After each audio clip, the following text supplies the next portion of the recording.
See, when you make music, you really don't give a shit about, you know what I mean? When you coming from your heart, it's like your people gon' fuck with it first, and then it's gonna spread.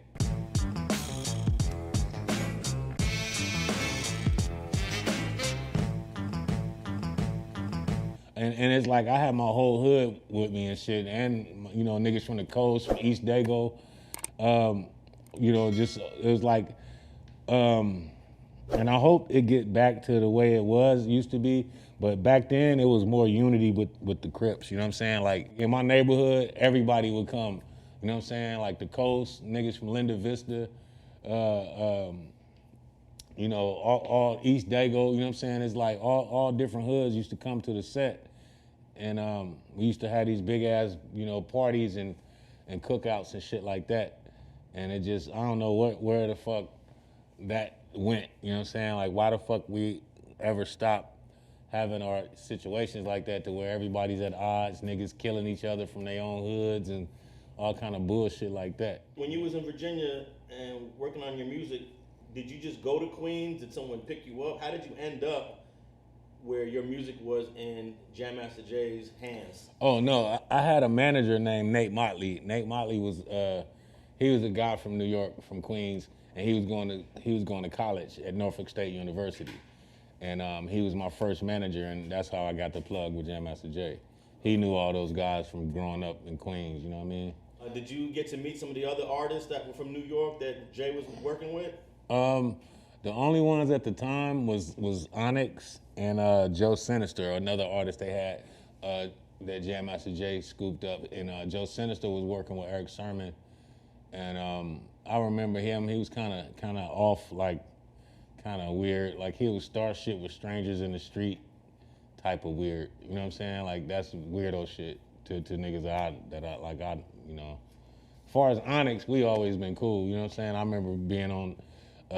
Watching them doing their thing and going to shows with them when I was signed to the label and wrestling with them niggas in the hallway, shit like that. You know what I'm saying? We all was cool. You know what I mean? Yeah, because they, I think they had that hit Jump like around 93, yeah, the Slam, 94. Slam, yeah. Slam. That was around the same time your first album came out, which was what, 94? Yeah, 95. 95. Okay. Yeah, the Take a Ride album. But you signed in 93, so it took 2 years? Yeah. What was going on in those 2 years? We just recorded the records and then the soundtracks came out, you know what I'm saying? And shit, I went to New York to start recording with Jay, and that's when all the shit started really cracking. Him and T-Funk was making tracks. T-Funk was from a singing group of him and his brothers called The Family. And so they used to I remember they had the Afros and The Family and Onyx and all them guys. But yeah, T-Funk used to help Jay make beats and shit and play the keys and shit like that. I remember him helping make Penitentiary Bound, Zoom Zooms and Wham Whams and shit like that. You know what I'm saying? So it was just cool being creative with them dudes, man. Your second album actually has a lot of collabs on it. Yeah. And I thought it was unique because you got collabs with a good amount of East Coast cats, yeah, and a good amount of West Coast cats. Yeah. And I think for, what was that, 98, yeah, the second album? Yeah. I don't know how many people was East Coast, West Coast bringing it together on one album back in 98. Hell yeah, that shit was fun too, man. You know, I've been on like the Wu-Tang for a long time, like back when fucking Protect Your Neck came out. You know what I'm saying? We go back. And it, you know, by being on Def Jam, it was like a blessing to me, like as far as the artists that they had, you know what I'm saying? It was like it was one of the biggest labels out, you know what I'm saying? And it's a lot of historical acts, you know what I mean, from that situation. So that's why I was happy to be there for that instance. But to not have somebody like in your corner to fight all the battles on the business side was the issue, you know what I'm saying? But I definitely tried to bridge that gap with East and West Coast artists coming together, you know what I'm saying? Even on the on the remix of Whatcha Gonna Do, I had I had Redman and Dub C and Mac 10 on it, you know what I'm saying? Like mixing us up, me, Redman, Dub C, Mac 10. And then I had some South guys on the album. I had 8 Ball and MJG on there. You know what I'm saying? We had a dope song. It's just mixing the shit up, you know? Now, the original had DMX. Was DMX? DMX and Method Man. Yeah, DMX. That's the original song. Yeah, that's the original. Now Method Man, he was on Def Jam back then, right? Yeah, Method Man was on Def Jam. DMX was on, what, Rough Riders or something? Yeah, DMX was on Def Jam as well. Oh, okay. Well, he was through Rough Rider, but still Def Jam. Yeah. Okay, so you had all these amazing Def Jam connections. Yeah. So, but you know, Old Dirty Bastard was really on that record. Initially, it was me, Method Man, and Old Dirty Bastard. And Method Man got him taken off the record and put DMX on there. Why so?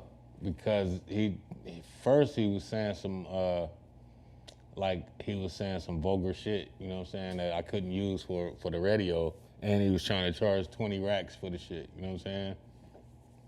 And Method Man didn't charge me at all, you know, and he was like, nah, man, we gonna make this shit work. So he the one hooked it up to get DMX on the record, and DMX was killing him at the time, you know. So, but when you guys are all kind of signed to the same label, Def Jam, don't they figure out all of the monetary part if there's a collab? Yeah, see, that's why Method Man was free. He didn't charge me a dime, you know what I'm saying? But Old Dirty Bastard, it was on Loud Records.